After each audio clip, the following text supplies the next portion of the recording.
Hello, my name is Jason Smith, assistant men's basketball coach, and you're watching the Black and Gold Report on WFXB.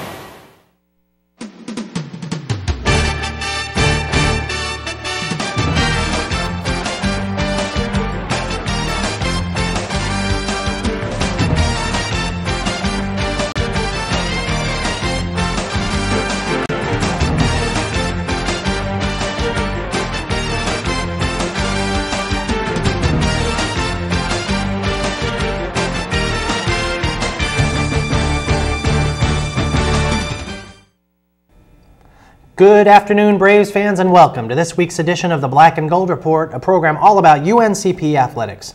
I'm Kevin Freeman, and today on the show we're going to talk 2012 football recruiting with head coach Pete Shinnick, and on the second half of the program we're going to talk a little ladies hoops with head coach John Haskins. But first, we're joined by Coach Shinnick. Coach, welcome back to the program. It's been a while. Thank you. Let's talk about the recruiting class. The Braves recruited 19 players in this year's 2012 recruiting class. First, give us your overall impression of this class.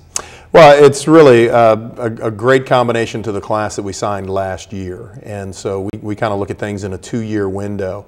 Our coaches did a fantastic job going on the road, identifying who we needed and what we needed, and so with these 19, very pleased with them. Are you finished? Do you still have a few people that you're looking that are still on your radar after signing day has expired? Or are you guys pretty much satisfied with what you got? Well, there's always guys out there that qualify late or a transfer late or something like that. 95% of our recruiting is done.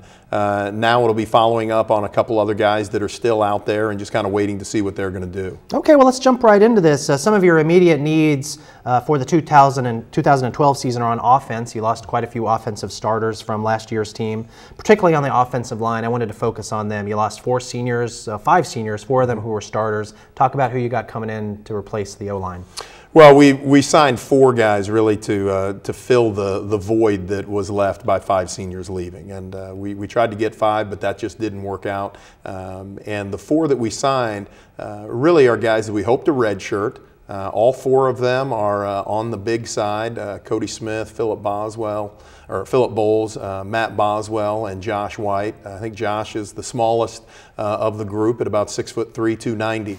The rest of the guys are large, and we want to develop them.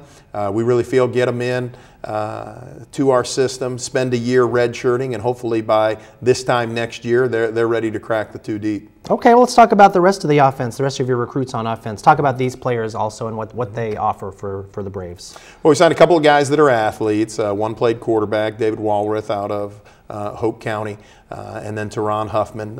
He is going to be a running back probably the majority of the time, but he will play some wide receiver. And then 2 receivers that we signed, Terrence Clyburn and B.J. Bunn, just 2 exceptional athletes. Both the receivers will probably have an opportunity to compete for some time next year. I'd say the rest of the guys on offense, they're probably going to redshirt.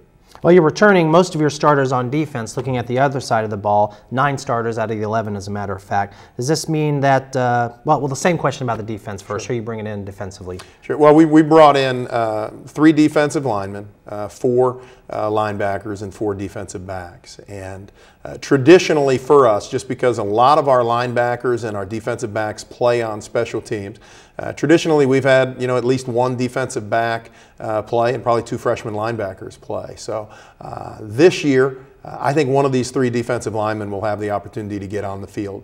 We're a little thin up front. The 3 guys that we signed, Ed Hopper, who's probably the biggest guy that we've signed, about 6 foot, 330 pounds.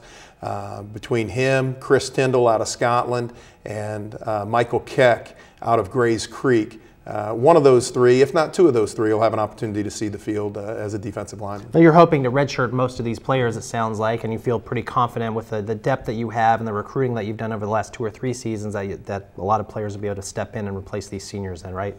Yeah, our plan is that if somebody leaves, we've had somebody in the waiting, in the wings, so to speak, for at least a year. And with our offensive line, what we hope is the guys who are our second team offensive linemen last year, they step up, they become the starters. Wes Carter's the 1 returner. The guys who were 3rd team, they become the 2nd team, and now this class coming in, they'll slide into the third string spot. And pretty much everybody that we lose we try to be at least a year ahead in that process. It's definitely nice to have that kind of depth where you can have the luxury of redshirting all these people. Well, real quick, Coach, let's talk about the special teams. I didn't see a kicker. I didn't see a punter on your recruiting list. I assume that you've got people who are more than happy to step in and take Taylor Baskett's place, for example. So we'll talk about special teams. Well, we've got Bill Stanley returning, and Bill's got 2 years left in the punting slot. Obviously, replacing Taylor, who has been our kicker for the last 4 years, will not be as easy to do. However, Eddie Wickline has been in the program for a long time. Matt Davis and Michael Doss, both guys that we redshirted last year, will be competing for that kicking spot. All right, Coach, we're going to take our first break. When we come back, we're going to talk a little more to Coach Shinnick about the upcoming recruiting class, so stay tuned.